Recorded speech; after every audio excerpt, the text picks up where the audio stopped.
ఇది సరస్వతి కూతురు. ఎంత నటించారండి. ఇందుక జ్యోతిని గోపికిచ్చి పెళ్లి చేద్దామని నేను చెప్తున్నప్పుడల్లా మీరు పట్టించుకోలేదు. పిచ్చి మొహాన్ని, మీ అంత తెలివితేటలు లేని దాన్ని, మిమ్మల్ని గుడ్డిగా నమ్మిన దాన్ని ఇంత మోసం చేస్తారా? ఇందులో మోసం లేదు, నటన లేదు. అందరూ అయిన వాళ్ళు ఒకరు కావాల్సిన వాళ్ళు. ఎవరికి ఎవరు కావాల్సిన వాళ్ళు? ఏ ఆ నమ్మకమే మీకుంటే ముందుగానే స్వాతి సరస్వతి కూతురు నాకెందుకు చెప్పలేదు? ఎందుకంటే నువ్వు మొండిదానివే. సరస్వతి పేరు చెప్తేనే తాచుపాములో లేస్తున్నావు. ఎలాగూ మొండిదాన్ని కిరీటం పెట్టారుగా, ఆ మొండితోనే చెప్తున్నాను, దాన్ని ముందు బయట పంపించేయండి. స్వాతి బయటికి వెళ్ళదు. అది వెళ్ళాలో వెళ్ళకూడదో తేల్చాల్సింది మీరు, నేను కాదు. గోపీకృష్ణ, నానమ్మని సూటిగా అడుగుతున్నాను, చెప్పు, ఎవరిని పెళ్లి చేసుకుంటావు? స్వాతినా, జ్యోతినా? నేను అమెరికా నుంచి వచ్చింది పెళ్లి చేసుకోవడం కాదు నానమ్మ. కానీ మేము బతుకుతున్నది ఈ పెళ్లి చుట్టం కోసమే. చెప్పరా, ఎవరిని పెళ్లి చేసుకుంటావు? చెప్పు. ఇదేం బేతాళ ప్రశ్న కాదు.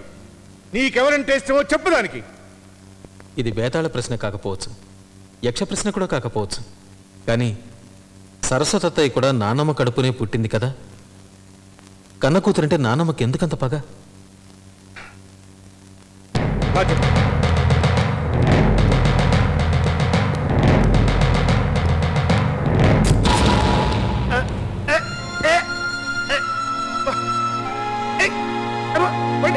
చూడు, వీడి కారణంగానే మీ నాన్నమ్మకి ఎంత పగ.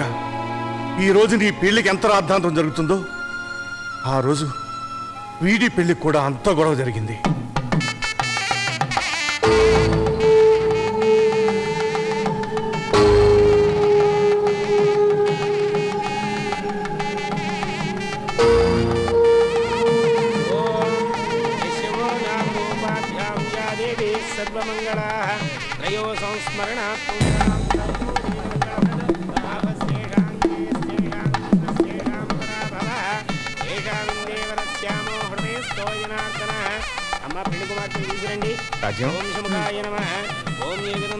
సరస్వతి,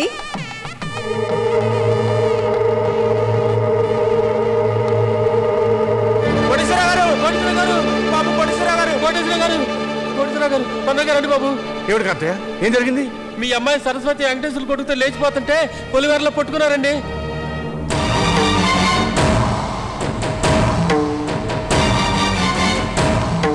ఏమిటి, సరస్వతి లేచిపోయింది? అవునమ్మా, వాళ్ళ కులం వాళ్ళు మన కులం వాళ్ళు కొట్టుకుంటున్నారు. తొందరగా రండి బాబు.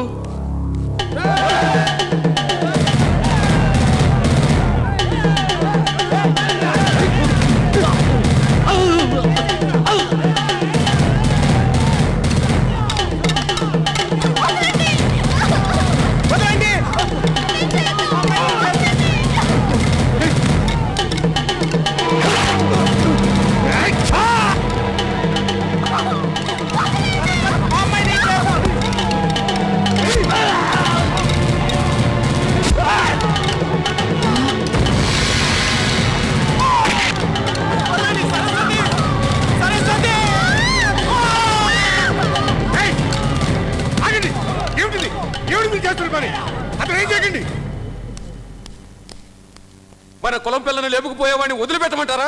అది మన కులం పిల్లని, నా కూతురు లేచిపోతుంది, దాన్ని ఆపండి అని మిమ్మల్ని అడిగారా? పొడుతుకు సావని మీకు చెప్పారా? నా కూతురు ఎవరిని ఇష్టపడిందో వాడికిచ్చే పెళ్లి చేస్తాను. వీల్లేదు. రై, కుటుంబం కంటే ఊరు గొప్పది, ఊరు కంటే కులం గొప్పది. కుల కట్టుబాటు తప్పితే నవ్వుల పాలవుతాం. ఆది మానవుడు అడవుల్లో తిరిగినప్పుడు వాడికి ఏ కులం ఉందన్నయ్య?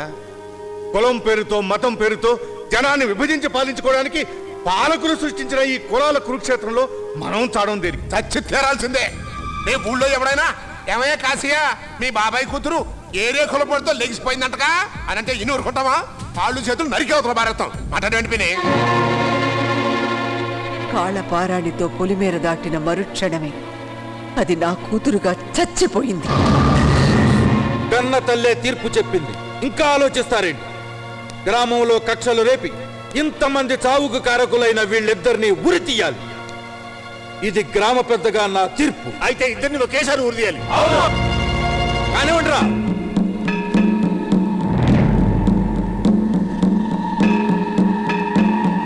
అన్నయ్య, ఇష్టం లేకపోతే వాళ్ళిద్దరిని గ్రామం నుంచి వెళ్ళగొట్టండి, అంతేగాని ప్రాణాలు తీసే హక్కు మీకు లేదు. లేదా? అయితే వాళ్ళంతా ఎందుకు గొడ్డలతో నరుకు తెచ్చారా? కులం కోసం. ఏ నీ కూతురు ప్రాణం లాంటిది కదా వాళ్ళ ప్రాణాలు? 2 చావులు చూడటం నీకు ఇష్టం లేకపోతే 100 చావులు చూడాల్సి ఉంటుందిరా. ఉరి తీయాలనేదే మీ నిర్ణయం అయితే అది నాతోనే ప్రారంభించండి.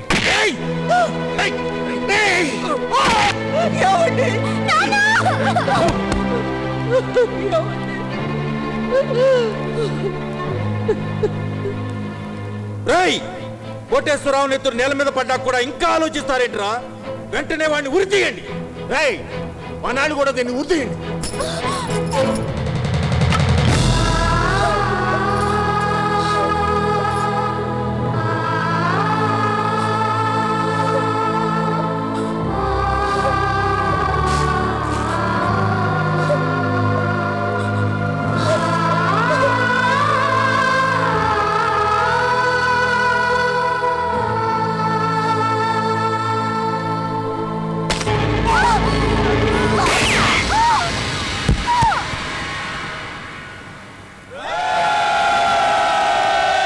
ఎందుకు? ఆ అమ్మాయిని చంపే ఆవేశం మీకు ఉంటే ఉండొచ్చు గాని ఆమె కడుపులో పెరుగుతున్న బిడ్డను చంపే హక్కు మీకు లేదు. ఆ పిల్ల కడుపుతోందా? ఎస్, మరో 5 నెలల్లో తల్లి అవుతుంది. అయితే బిడ్డను కనేదాకా అది మా దగ్గరే ఉంటుంది. పుట్టిన బిడ్డతో పాటు తల్లి శవాన్ని కూడా అదే రోజు మీకు అప్పచెబుతాం. రేయ్, దాన్ని తీసుకుపండిరా.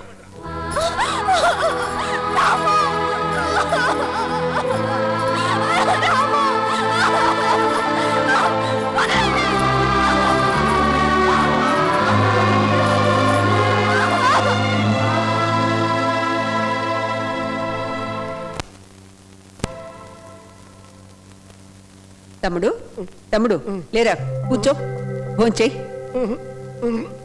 నాకు పెళ్లి చేయక. మా నాన్న కదా, ఒక్క ముద్ద తిను. ఆ పెళ్లి చేయక. పొద్దున్నుంచి నువ్వేం తెలియదురా. మా నాన్న పెళ్లి చేస్తాను, ఆనందం తింటాను. నా మాట విను. నాకు పెళ్లి చేయక. బాబు కాదు, బాబు కాదు, కొంచెం భోంచేయి.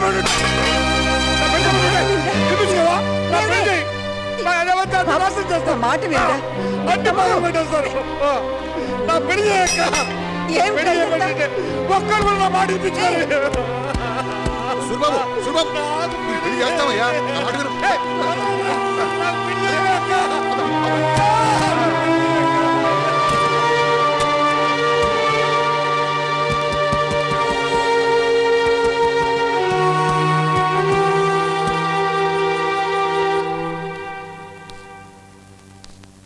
సరస్వతి సంకర జాతి బిడ్డని ఇంకో గంటలో ఊరికి బహుమతిగా ఇవ్వబోతోందని వాళ్ళు కబురంపారు. బిడ్డని అక్కడే పడేసి శవాన్ని తీసుకురా, ఘనంగా తగలేద్దాం. ఘనంగా తగలేయాల్సింది సరస్వతి శవాన్ని కాదు, మీ కుల జబ్బుని. దాంతో పాటే ఆ సంకర జాతి బిడ్డను కూడా చంపిరండి. పురాణ కాలంలో యుద్ధాలు ఆస్తి కోసం, ఆడదాని కోసం జరిగేవి. ఈ కలియుగంలో కులాల కోసం జరుగుతున్నాయి. పిచ్చిదానా, కులాలు కూడు పెట్టవు, మతాలు మంచినీళ్ళు ఇవ్వవే. అది నాకు అనవసరం. పిచ్చో నా కళ్ళ ముందు పిచ్చివాడే తిరుగుతున్న నా తమ్ముడి జీవితం నాశనం అవడానికి కారణం అదే. దాని అంశ కూడా ఇంట్లో ఉండటానికి వీల్లేదు. ఆ పని చేయడానికి నీకు బాధగా ఉంటే నాకు చెప్పాబాయ్, ఆ బిడ్డని నేను మెడబిసికి చంపేచేస్తా. అలా చంపుకునే అలవాటు దేవుడు ఒక్క విష సర్పాలకు మాత్రమే పెట్టాడు. కాదు, కొంచెం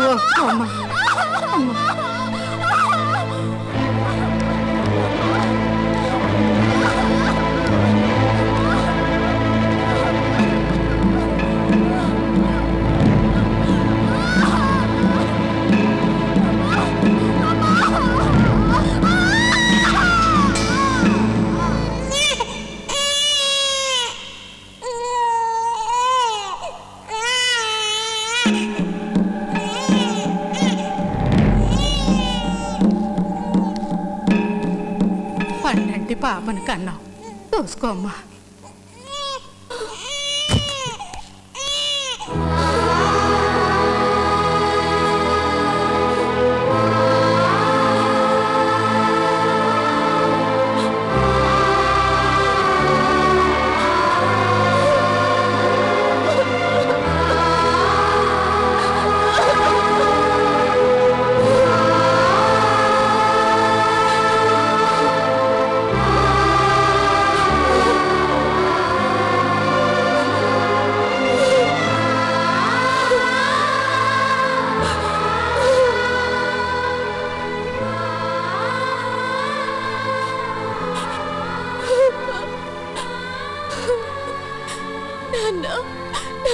ప్రేమించే తండ్రినిచ్చి, ప్రేమ కన్నా కులం గొప్పదనుకునే మనుషులనిచ్చి శాశ్వతంగా వెళ్ళిపోతున్నాను. అమ్మా, నువ్వు బ్రతకాలమ్మా. మా కోసం కాకపోయినా నీ బిడ్డ కోసమైనా నువ్వు బ్రతకాలమ్మా. వాళ్ళ చేతిలో చచ్చిపోయి నీకు చెడ్డ పేరు తేవడం ఇష్టం లేక నేనే నా జీవితానికి ఇలా ముగింపు చెప్పేసుకున్నాను.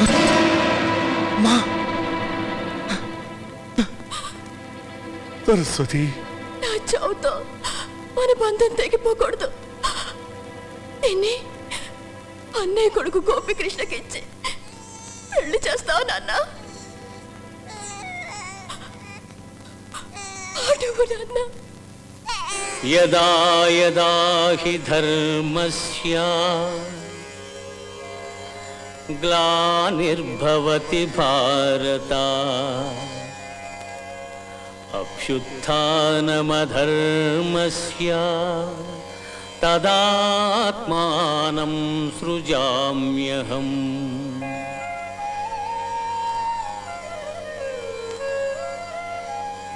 పరిత్రాణాయ సాధూనాం వినాశాయ చ దుష్కృతాం ధర్మ సంస్థాపనార్థాయ